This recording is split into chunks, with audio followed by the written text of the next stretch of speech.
Mystical City of God. Book 2, Chapter 5. On the most perfect degree of the virtues of the Most Holy Mary in general and how she practiced them. Virtue is a habit that adorns and ennobles the rational faculties of the creature and inclines them to good actions.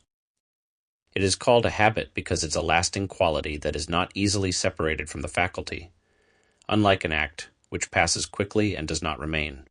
Virtue inclines and facilitates good operations and makes them truly good, something the faculty alone does not possess, since it is indifferent in itself toward good or evil actions.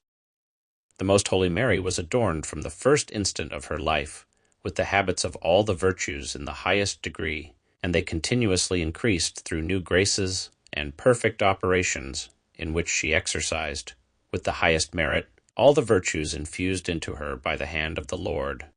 Although the faculties of this sovereign lady and princess were never disordered, nor had any resistance to overcome as we, the other children of Adam, do, for she was untouched by sin and not subject to concupiscence inclining to evil. Nevertheless, those ordered faculties had the capacity to be further inclined by virtuous habits toward what was better, more perfect, holy, and praiseworthy.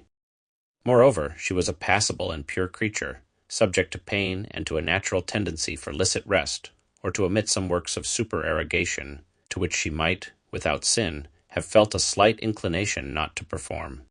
But to overcome this natural inclination, she was aided by the most perfect habits of virtue, to which she cooperated with such strong and noble, that she never failed to respond to their promptings, or allow their movements to be diminished in any action.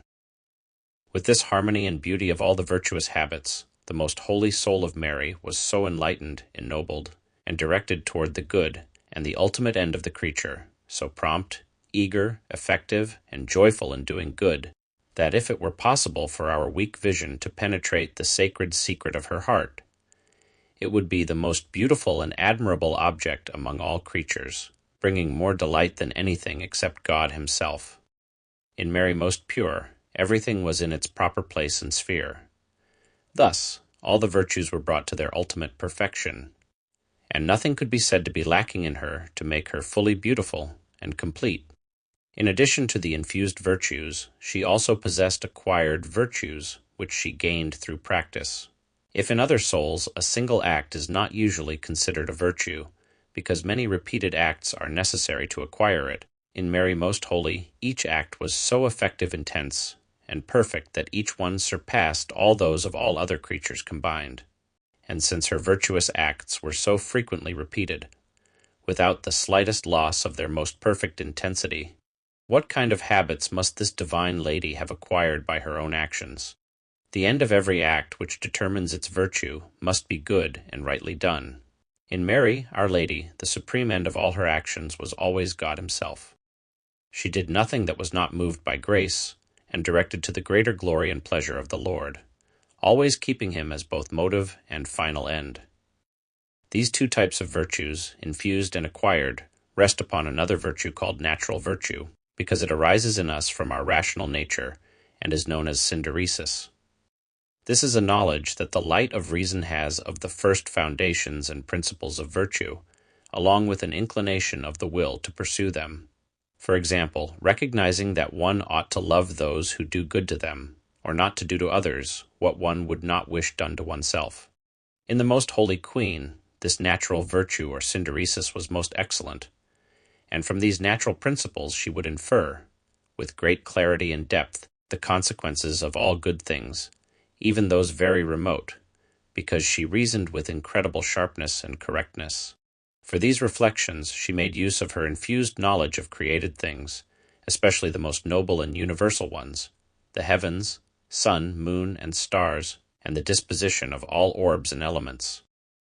And in all of them she reasoned from beginning to end, inviting all these creatures to praise their Creator, and to lead mankind after them toward this same knowledge, never stopping until arriving at the Creator and Author of all. The infused virtues are divided into two categories. In the first are those that have God as their immediate object. These are called the theological virtues, faith, hope, and charity. In the second category are all other virtues whose direct object is some means or honest good that leads the soul to its final end, which is God himself. These are called moral virtues because they relate to conduct. Though many in number, they are summed up under four principal ones, called cardinal virtues: prudence, justice, fortitude, and temperance. Of all these virtues and their various forms, I will speak later in more detail to explain how each one existed in the faculties of the sovereign queen. For now, I will only say generally that she lacked none of them in the most perfect degree, and along with them she possessed all the gifts of the Holy Spirit, the fruits, and the Beatitudes. God did not withhold any type of grace or benefit needed for the most beautiful perfection of her soul and faculties. He poured them out from the first instant of her conception, both in her will and her intellect, where she possessed the habits and infused knowledge of all the sciences. And to say it plainly, everything good that the Most High could give her as the mother of his Son, though she was only a creature, he gave her in the highest and most eminent degree. Upon this, all her virtues continued to grow, the infused ones because she increased them by her merits, the acquired ones because she engendered and acquired them through the most intense acts she constantly performed. Doctrine of the Mother of God and Most Holy Virgin. My daughter, the Most High communicates the light of natural virtues to all mortals without exception, and to those who properly dispose themselves with these and with his helps, he grants the infused virtues when he justifies them. These gifts he distributes as the author of nature and grace, more or less, according to his justice and good pleasure.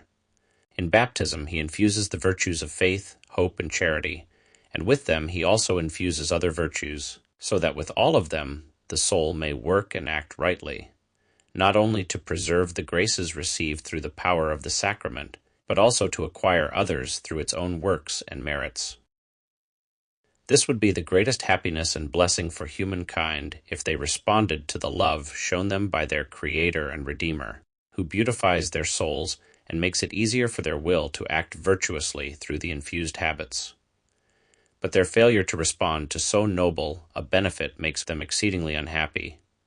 For in this unfaithfulness lies the first and greatest victory of the devil over them.